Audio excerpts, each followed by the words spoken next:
श्री शिवाय नमस्तुभ्यम हर हर महादेव। सावन का महीना खत्म होने के बाद अब आ गया है भादों का महीना और कल है भादों का सबसे पहला सोमवार। साथ साथ में कल है पंचमी तिथि, जो कि इस दिन को बहुत ही प्रबल और बहुत ही विशेष बना देती है। अगर आपके घर में धन की कमी है, आपके घर में पैसा टिकता नहीं है, या फिर आपका कोई व्यापार है जो कि ठीक से चल नहीं रहा है, उसमें लगातार कुछ ना कुछ दिक्कत बनी हुई है, या फिर आप कोई काम शुरू करना चाहते हैं लेकिन उसका सहयोग ठीक से बन नहीं पा रहा, कोई ना कोई रुकावट उसमें आ ही जाती है, तो आज मैं आपको परम पूज्य गुरुदेव जी की कथा से सुनकर शहद और काले तिल का एक ऐसा अचूक उपाय बताऊंगा जिसको कर देने मात्र से आपके घर में कभी भी धन की कमी नहीं होगी। माँ लक्ष्मी का सदैव आपके घर में वास रहेगा। मात्र एक छोटा सा उपाय कर देना है। पूरे उपाय को बहुत ही विस्तार से समझाऊंगा, लेकिन उससे पहले आप सभी से एक छोटा सा निवेदन है। अगर आप चैनल पर पहली बार आए हैं तो चैनल को सब्सक्राइब जरूर कर लें। साथ साथ में वीडियो को लाइक कर कमेंट बॉक्स में हर हर महादेव भी जरूर लिखें। इस उपाय को करने के लिए आपको क्या क्या सामग्री लेनी है, देखो इस तरह से आपको कमल गट्टे ले लेने हैं। कितने लोगे? मात्र 5 कमल गट्टे आपको ले लेने हैं। ठीक है। इसके बाद आपको लेना है इस तरह से काली तिल। काली तिल भी आप चाहे तो एक चुटकी भी ले सकते हैं, एक चम्मच भी ले सकते हैं। परम पूज्य गुरुदेव जी ने इसके लिए कोई भी फिक्स मात्रा नहीं बताई, इसलिए आप चाहे तो एक चुटकी ले लें या फिर एक चम्मच लें। ठीक है। इसके साथ में आपको ले लेना है इस तरह से शहद। अब शहद आपको कितना लेना है? मात्र 1 चम्मच। ठीक है। अब इसके बाद आपको क्या लेना है? एक तरह से तांबे का लोटा। इस तांबे के लोटे में अपने घर से आप शुद्ध जल भर लें। ठीक है। जल भर लिया। अब आपने जो जो सामग्री ली है उन तीनों सामग्री को इस लोटे के अंदर डालना है। सबसे पहले आप डाल देंगे इसके अंदर शहद। ठीक है। दूसरे नंबर पर आप डाल देंगे इसके अंदर काली तिल। तीसरे नंबर पर आप डाल देंगे इसके अंदर कमल गट्टे। ठीक है। तीनों सामग्री डालते हुए आपको श्री शिवाय नमस्तुभ्यम का स्मरण कर लेना है। बात आई समझ में?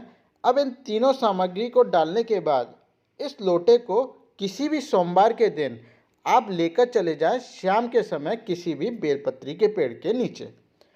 बेलपत्री के पेड़ के नीचे इसकी जड़ों में आपको लोटे में से थोड़ा सा जल श्री शिवाय नमस्तुभ्यम का स्मरण करते हुए समर्पित कर देना है। ध्यान दें, आपको यहाँ पर पूरा जल समर्पित नहीं करना है, मात्र थोड़ा सा जल आप बेलपत्ती के जड़ों में समर्पित करेंगे और बचे हुए जल को लेकर चले जाएंगे किसी भी शिव मंदिर में। मंदिर पहुंचकर हर बार की तरह आपको उत्तर दिशा की तरफ मुख कर खड़े हो जाना है और जो आपके पास बचा हुआ जल है उसे शिवलिंग के ठीक ऊपर इस जगह पर आपको श्री शिवाय नमस्तुभ्यम का स्मरण करते करते बहुत ही धीमी धीमी धार में समर्पित करना है। ठीक है। इसके बाद जल जलाधारी से बहता हुआ नीचे गिरेगा, तो आपको क्या करना है, अपना दाहिना हाथ इसके नीचे लगाकर थोड़ा सा जल को रोक लेना है और फिर किसी एक पात्र में इकट्ठा कर लेना है। ठीक है। इतना करने के बाद अब आपको थोड़ी देर शिवलिंग के ठीक सामने बैठकर अपने धन के लिए जो भी आप मनोकामना करना चाहते हैं वो महादेव बाबा से कर लेंगे। ठीक है। महादेव बाबा से प्रार्थना करने के बाद हाथ जोड़कर 108 बार आप श्री शिवाय नमस्तुभ्यम का स्मरण करेंगे। इसके बाद आप चले जाएंगे अपने घर। अब आप जो जल लेकर आए हैं महादेव बाबा की शिवलिंग से, उस जल को आपको पूरे घर में जहाँ जहाँ आपके घर में जितने भी कमरे हैं सारे कमरों में आपको इसको छिड़क देना है। ठीक है। बात आई समझ में? सारे कोनों में आप इस जल को छिड़क देंगे, बस बाथरूम और शौचालय को छोड़कर। मात्र आपको यह छोटा सा उपाय कर देना है।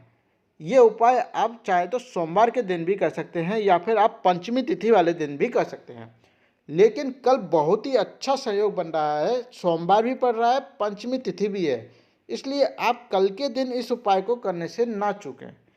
बहुत ही अचूक उपाय है। मात्र आप इस उपाय को कर देंगे तो मेरे देवादिदेव महादेव बाबा आपके घर में कभी भी धन की कमी नहीं होने देंगे। इसलिए आप इस उपाय को कल प्रदोष काल में शाम के समय जरूर कर लें। प्रदोष काल यानी कि आप 5 बजे से लेकर 8 बजे तक कभी भी इस उपाय को कर सकते हैं। ठीक है। ये तो हो गया अपना पहला उपाय। अब हम बात करेंगे दूसरे उपाय की। सबसे पहले जानते हैं कि ये जो दूसरा वाला उपाय है इससे आपको फ़ायदा क्या क्या होने वाला है। देखो, अगर आपकी कोई भी मनोकामना है जो कि बहुत समय से अधूरी है, पूरी ही नहीं हो रही, या फिर आपका कोई ऐसा काम है जिसको आपको करने का बहुत ज़्यादा मन है लेकिन आपका कोई भी सहयोग नहीं बन पा रहा। जैसे अगर आप कोई नई दुकान खोलना चाहते हैं, कोई व्यापार करना चाहते हैं, लेकिन आपका कोई ऐसा सहयोग ही नहीं बन पा रहा कि आप उसे खोल पाएँ, तो आप यह दूसरा वाला उपाय कर लें। ठीक है? तो देखो, इसके लिए आपको क्या-क्या सामग्री लेनी होगी। सबसे पहले तो आपको लेने होंगे इस तरह से चावल। स्क्रीन पर आपको चावल दिख रहे हैं, इस तरह से आप खड़े-खड़े 3 चावल ले लेंगे। ठीक है?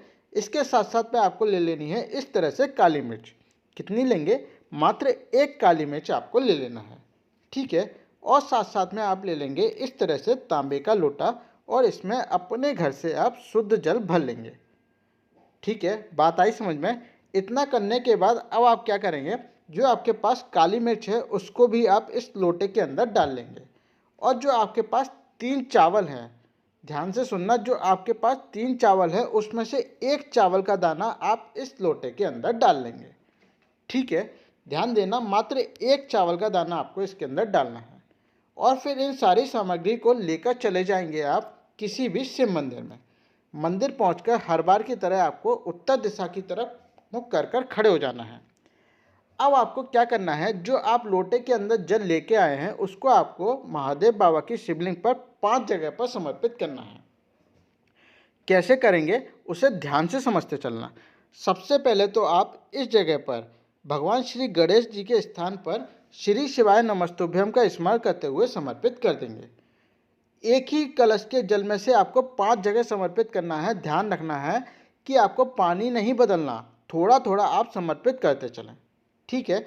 दूसरे नंबर पर आपको समर्पित करना है भगवान कार्तिकेय वाले स्थान पर श्री शिवाय नमस्तुभ्यम का स्मरण करते हुए। तीसरे नंबर पर आप समर्पित करोगे अशोक सुंदरी वाले स्थान पर। जब आप अशोक सुंदरी वाले स्थान पर जल समर्पित करोगे तब आपको अपनी कामना बोलना है।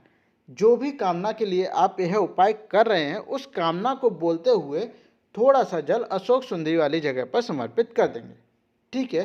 अब आपको चौथे नंबर पर समर्पित करना है माता पार्वती जी के हस्तकमल पर श्री शिवाय नमस्तुभ्यम का स्मरण करते हुए। ठीक है? माता पार्वती वाले स्थान पर समर्पित करने के बाद अब जो आपके लोटे में जल बचा हुआ है उसे शिवलिंग के ठीक ऊपर श्री शिवाय नमस्तुभ्यम का स्मरण करते करते बहुत ही धीमी धीमी धार में पूरा जल समर्पित कर देंगे। और जो लोटे के अंदर आपने 1 काली मिर्ची और 1 चावल डाला था वो अपने आप गिर जाए तो ठीक है, नहीं तो आप अपने दाहिने हाथ से उनको निकालकर शिवलिंग के ठीक ऊपर समर्पित कर देंगे। ठीक है? बात आई समझ में? जल जलाधारी से बहता हुआ नीचे आएगा। आप अपना दाहिना हाथ लगाकर थोड़ा सा जल को यहाँ पर रोक लेंगे। ठीक है? अब आप इस जल को सबसे पहले तो अपनी दोनों आँखों के ऊपर लगा लें। फिर आपको लगाना है अपने कंठ पर और थोड़े से जल का आपको आचमन कर लेना है। ठीक है?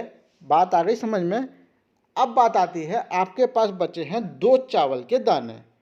तो आप क्या करेंगे, इन दोनों चावल के दानों को लेकर चले जाएंगे मंदिर के पास में ही किसी भी बेलपत्री के पेड़ के नीचे। ठीक है? अब आप क्या करेंगे, इस पेड़ के नीचे देखेंगे आपको छोटा सा एक कोई कंकड़ पत्थर मिल जाएगा। तो आप उसे उठाकर कंकड़ शंकर को मानकर, मतलब आपको शिवलिंग का रूप उस पत्थर को मान लेना है। ठीक है? उसके ऊपर थोड़ा सा जल समर्पित करेंगे श्री शिवाय नमस्तुभ्यम का स्मरण करते हुए। और फिर जो आप 2 दाने लेकर आए हैं चावल के, उस दानों को इस कंकड़ शंकर के ऊपर आप समर्पित कर देंगे अपनी कामना को करते हुए। जो भी आपके दिल में जो भी कामना है उस कामना को बहुत ही प्यार से महादेव बाबा से करते करते आप समर्पित कर देंगे। ठीक है? इतना करने के बाद थोड़ी देर आप इस बेलपत्र के पेड़ के सामने बैठ जाएंगे और श्री शिवाय नमस्तुभ्यम हर हर महादेव का आप 108 बार स्मरण कर लेंगे। और फिर आप चले जाएंगे अपने घर। लेकिन घर जाते समय आपको एक बात का विशेष ध्यान रखना है, रास्ते में आपको कोई भी मिले आपको उससे किसी भी प्रकार की बात नहीं करनी है। जैसे ही आप बेलपत्र के पेड़ से आप अपने घर की तरफ जाएं तो आपको श्री शिवाय नमस्तुभ्यम का स्मरण करते करते अपने घर तक जाना है। ध्यान रखें, रास्ते में आपको इसकी लय नहीं तोड़नी है। पूरे टाइम आपको श्री शिवाय नमस्तुभ्यम का स्मरण करते करते घर पर जाना है। अगर आपको कोई रास्ते में मिले भी तो भी आपको उससे बात नहीं करनी है। घर जाकर आप किसी से भी बात कर सकते हैं, मात्र आपको यह छोटा सा उपाय कर देना है। आपकी जो भी मनोकामना होगी महादेव बाबा उसको पूरी जरूर करेंगे। आप इस उपाय को किसी भी सोमवार के दिन शाम के समय प्रदोष काल में कर सकते हैं। दोनों ही बहुत ही अचूक उपाय है। गुरुजी की कथा से सुनकर आपको बहुत ही विस्तार से समझाने की कोशिश की। अगर आपको कोई चीज़ समझ ना आए तो आप कमेंट बॉक्स में कमेंट कर भी पूछ सकते हैं। श्री शिवाय नमस्तुभ्यम।